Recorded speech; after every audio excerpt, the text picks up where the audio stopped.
মহামান্য supreme court নির্দেশ দিয়েছিল রাজ্য সরকারি কর্মীদের বকেয়া ডিএর 25% 6 সপ্তাহের মধ্যে মিটিয়ে দিতে হবে। তো সেই 6 সপ্তাহ গত 27শে জুন শেষ হয়ে গিয়েছে।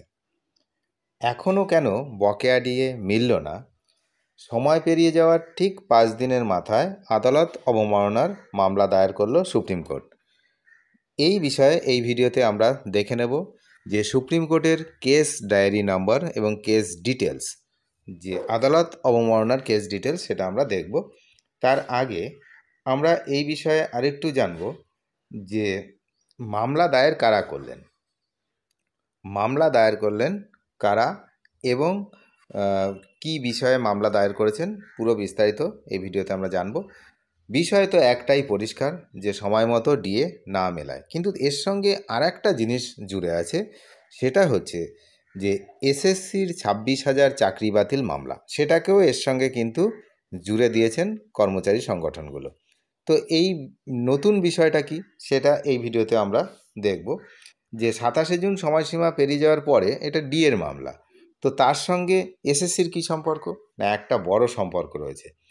এসএসসির একটা বড় সম্পর্ক রয়েছে, তার কারণ যেখানে রাজ্য সরকার ভাতা ঘোষণা করেছিলেন, আপনারা জানেন যে 25,000 আর 20,000 চাকরি যাদের চলে গেছে তাদের ভাতা ঘোষণা করা হয়েছে, অথচ ডিএ সময় মতো দেওয়া হয়নি।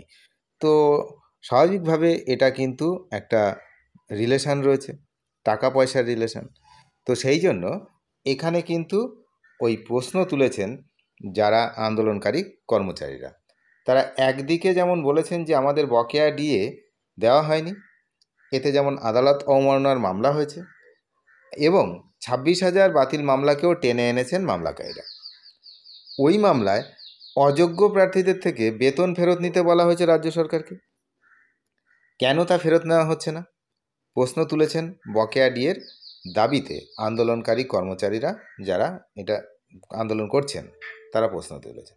একদিকে অযোগ্যদের বেতন ফেরত নেওয়া হচ্ছে না, অন্যদিকে সরকারের আর্থিক সংকটের কথা জানাচ্ছে। এই দুরকম অবস্থা কেন, এই প্রশ্ন কিন্তু তোলা হয়েছে। সুতরাং এই যে ডিএ মামলাটা, সেটা যে একটা গুরুত্বপূর্ণ মোড় নিতে চলেছে, এটা কিন্তু আর বলার অপেক্ষা থাকে না।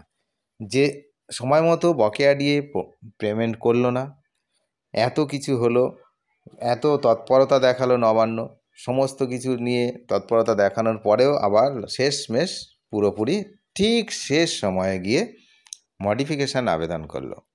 রাজ্যের অর্থ প্রতিমন্ত্রী তিনি সাংবাদিক সম্মেলন করে জানিয়েছেন যে আমরা কোর্ট কন্টেম্প্ট করি না, আমরা একটা মামলা করেছি, যেটা হচ্ছে আবেদন করেছি, যেটা হচ্ছে মডিফিকেশানের আবেদন। তো কেন না, আমাদের আর্থিক অবস্থার সমস্যা রয়েছে, বা এই সময় ডিএ দেওয়া সম্ভব নয়, বা এই ধরনের কিছু বলে 6 মাস সময় চাওয়া হয়েছে। তো এই যে 6 মাস সময় চাওয়া হয়েছে, এই আর্থিক অবস্থা খারাপ, আবার যে সুপ্রিম কোর্টের যে নির্দেশ ছিল যে যারা অযোগ্য চাকরি প্রার্থী তাদের টাকা ফেরত নেওয়ার কথা, তাহলে সে ব্যাপারটা কি হলো? সেই টাকা ফেরত কেন নেওয়া হলো না? এটা কর্মচারীদের দাবি, আন্দোলনকারী কর্মচারী যারা, তাদের দাবি। এই দেখুন যে সুপ্রিম কোর্টে যে কন্টেম্প্ট ফাইল করা হয়েছে, যে বকেয়া ডিএ সময় মতো দেয়নি তার জন্য যে আদালত অবমাননার মামলা, তার diary number 35252/2025, confederation of state government employees West Bengal versus Manish Pant, এটা মনীষ পান্ত নয়, এটা মনোজ পান্ত হবে, IAS chief secretary and others.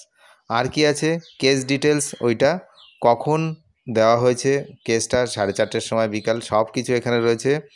এবং এই হলো ডায়েরি নাম্বার। এই ডায়েরি নাম্বার দিয়ে আপনারা নিজেরাও সার্চ করে সুপ্রিম কোর্টের ওয়েবসাইটে গিয়ে, অফিসিয়াল ওয়েবসাইটে সার্চ করে দেখতে পারেন। তাহলে এই হলো বিষয়, যে আদালত অবমাননার মামলা কিন্তু হলো। এখন দেখা যাক যে এটার কবে শুনানি হয়, কি হয়, সেদিকে তো আমরা নজর রাখছি।